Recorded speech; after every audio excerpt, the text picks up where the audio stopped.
Ayan na, so nag-second coating na tayo, no? Ayan si Kuya Jopre, nag-second coating tayo sa ating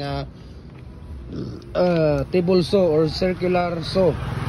Ito po ang ating ginagamit sa pagbabansol ng ating mga kuko lumber, no? Kuko lumber lang po ang ano niya dito. Ayan, so yan si Kuya Jopre.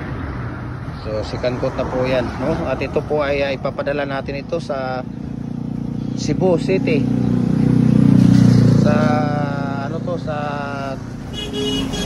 Torrel, Toledo. Ayan, sa Toledo kay Kuya Noel. Ayan, so ipapadala natin to doon. Magbi-business siguro siya ng kuko lumber doon.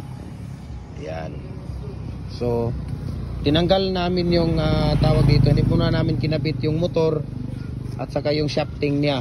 Okay, shafting, motor at saka blade dahil pitinturahan nga namin. So abang-abang lang dahil pag natapos ito, papakita rin natin sa inyo. Okay? Ayan, pag naikabit, natapos na itong tawag dito. Ayan, maraming salamat po. And God bless po sa ating lahat.